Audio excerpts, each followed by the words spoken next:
70% of jobs are found through networking. There's actually a really good book that I like. I don't know if you guys have heard of the book, What Color is Your Parachute?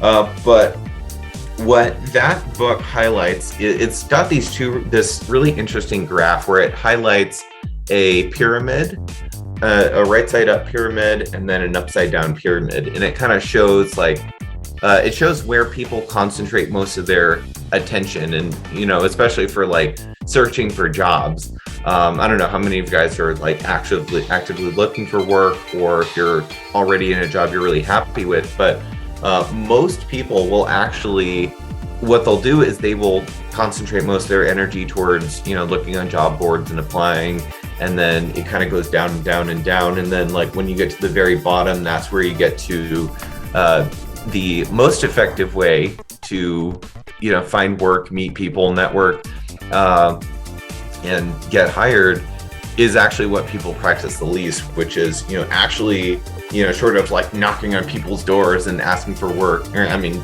don't do that obviously, but really getting involved in people's network and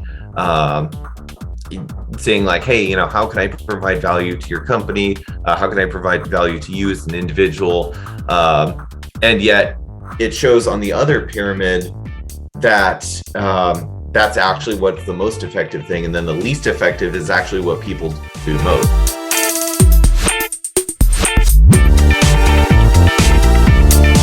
The first thing I did mention, of course, is getting on LinkedIn and just really being active. I will say that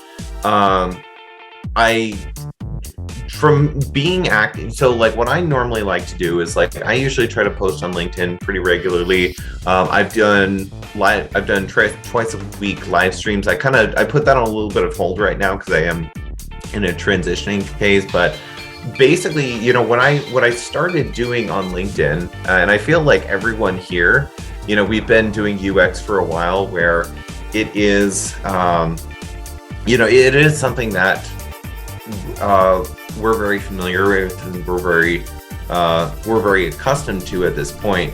And I like to think about, one of the ways that I've personally, made myself known and marketed.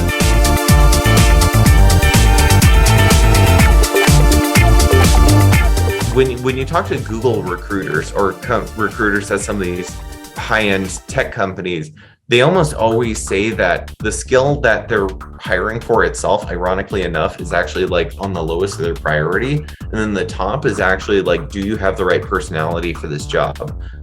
Do you have the, can you work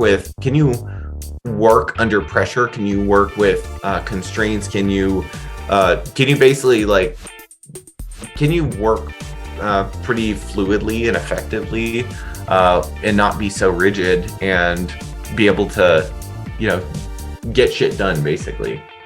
And one of the reasons why I think that talking about everything, including what went right and also what went wrong, is because showing how you handled conflict and awareness of your limitations and everything like that, I think it's so much more useful and beneficial to have a well-rounded portfolio project like that. Even talking about how you could have done the UX project better. Maybe you needed to do more research. Maybe you needed to you needed to spend more time on the wireframes. Maybe you launched too early and then just called it good. I don't know, but I think showing that kind of awareness around it is also valuable, because it shows more of your soft skills and not just the hard skills of I can do UX.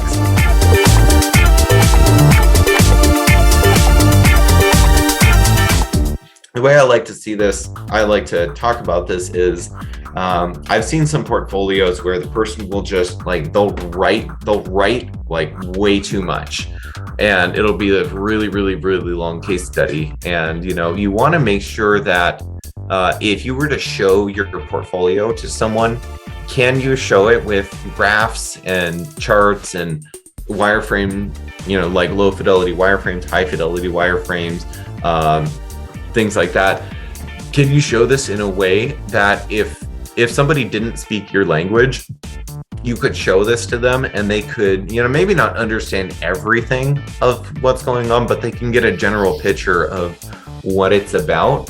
And I also like to include the has a short attention span, because again, I found some people tend to make their portfolio projects too long. So if it's short, sweet, and you could just understand it by skimming. And the reason why I say if the person didn't speak your language is because I think that visuals tend to tell a much, I mean, yes, like definitely do describe some of your work, but I think visuals are honestly the king in portfolios.